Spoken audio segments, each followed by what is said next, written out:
सास बहू की कहानी। यह कहानी सभी नई बहू और सास को अवश्य सुनना चाहिए। तो आइए शुरू करते हैं सास बहू की ये कहानी। एक गांव में मोती नाम के वैद्य रहा करते वो, जिनसे आसपास के कई गांव के इधर उनसे दवाइयाँ लेने और अपना इलाज करवाने आते थे। वे गांव के बहुत प्रसिद्ध डॉक्टर थे। सभी लोग उन्हें वैद्य जी कहकर पुकारते थे। उनकी एक इकलौती बेटी थी जो बड़ी ही सुंदर थी। उसे बचपन से ही कभी किसी चीज की कमी नहीं हुई थी। जब उसका विवाह पास के गांव के सरपंच के बेटे के साथ हुआ, तब पूरे गांव को उन्होंने दावत दी थी। सब कुछ बहुत ही बढ़िया हुआ था, लेकिन एक ही माह के बाद वह लड़की अपने पिताजी के पास आकर फूट फूट कर रो रही थी। सिसकियों के कारण वो कुछ बोल ही नहीं पा रही थी। पिताजी के बहुत पूछने पर उसने बहुत देर बाद बोलना शुरू किया। पिताजी, मैं उस घर में फिर कभी नहीं जाऊंगी, मैं आपके पास ही रहूंगी। ऐसा बोलकर वो फिर जोर जोर से रोने लगी। उसके पिता घर बहुत ही समझदार व्यक्ति थे। उन्होंने अपनी बेटी के सिर में हाथ फेरते हुए बोले, कोई बात नहीं बेटा, तू आराम कर, हम बाद में बात करेंगे। उन्होंने उसकी माँ को इशारा करते हुए कहा, इसे कुछ खाने को दो। शाम को हालात को समझते हुए पिता ने पूछा, अब बताओ क्या हुआ, क्यों नहीं जाना चाहती हो अपने ससुराल? बेटी ने बताया, पिताजी मेरी वो सास नहीं, दुश्मन है मेरी। सुबह से शाम तक वो केवल मेरे ही पीछे पड़ी रहती है। पूरे गांव में मेरी बदनामी कर रखी है। वो हमेशा मुझे गालियाँ देती है और कहती है, तुझे यह नहीं आता, तुझे वो नहीं आता, न जाने तेरे माँ बाप ने क्या सिखाया है तुझे। वो अनपढ़ बुढ़िया मुझे सिखाना चाहती है, और तो और पिताजी घर के सारे लोग उसका ही कहना मानते हैं। पिताजी मैं साफ कह देती हूँ, उस घर में या तो वो बुढ़िया रहेगी या मैं। उसके साथ मैं एक पल भी नहीं रहना चाहती। पिताजी गुस्से से बोले, हमने तो तुझे अच्छे संस्कार दिए हैं, वो तुम्हारी माँ के समान है, उनके लिए ऐसे शब्द मत बोलो, कुछ समय दो, सब कुछ ठीक हो जाएगा। बेटी ने कहा, पिताजी मैं एक शर्त में वहाँ वापस जाऊंगी। पिता ने कहा, वो शर्त क्या है? पिताजी आप तो इतने बड़े वैद्य हैं, दवाओं और जड़ी बूटी के विषय में जानते हैं, तो आप मुझे कुछ ऐसा जहर दो कि जिसे खाकर मेरी सास मर जाए, क्योंकि मैं उसे किसी भी हालत में बर्दाश्त नहीं कर सकती।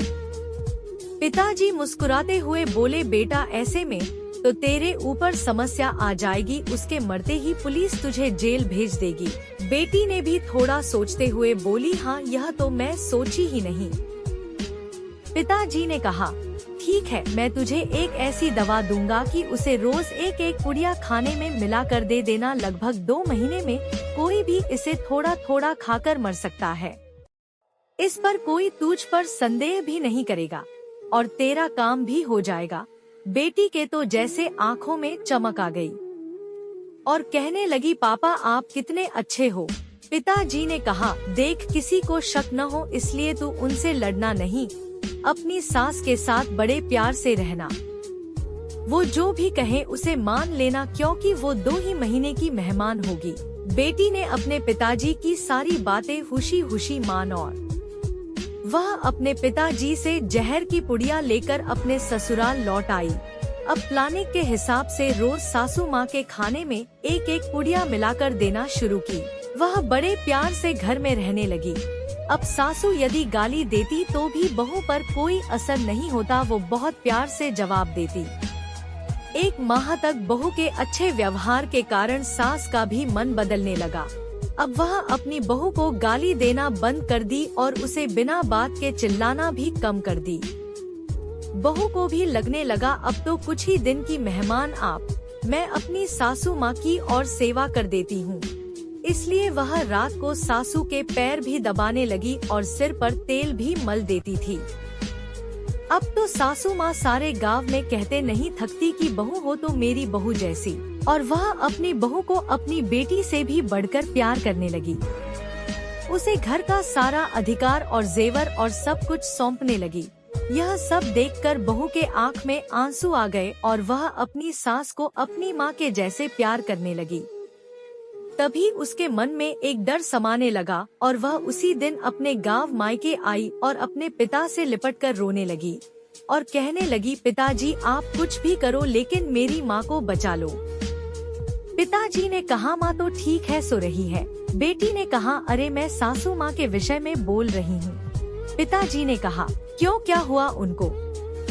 बेटी ने याद दिलाया, पापा आपने जो जहर दिया था उसे खिलाते हुए 1 माह से ज्यादा हो गया है, 15 दिन बाद वो मर जाएंगी। मुझसे बहुत बड़ा गुनाह हो गया, मैं अब उन्हें मारना नहीं चाहती, आप कुछ भी कीजिए, कुछ ऐसी दवा दीजिए ताकि उस जहर का असर खत्म हो जाए। वो रोए जा रही थी और पिताजी जोर जोर से हंस रहे थे। बेटी को कुछ समझ नहीं आया, पिताजी हंस क्यों रहे हैं। तब पिताजी ने कहा, बेटा चिंता मत कर, उन्हें कुछ नहीं होगा।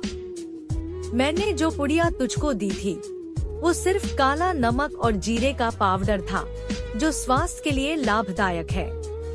देख बेटा, दुनिया को हम जो देते हैं वैसा ही प्राप्त करते हैं। यदि हम दूसरों को नफरत देंगे तो नफरत ही पाएंगे। यदि हम लोगों को प्रेम देंगे तो वापस प्रेम ही पाएंगे। बेटी चुपचाप अपने पापा की बुद्धिमानी भरी बातें सुन रही जो और आंसू बहा रही जो, लेकिन ये आंसू खुशी के थे।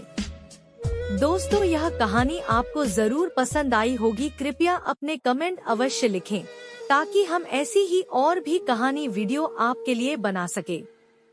धन्यवाद।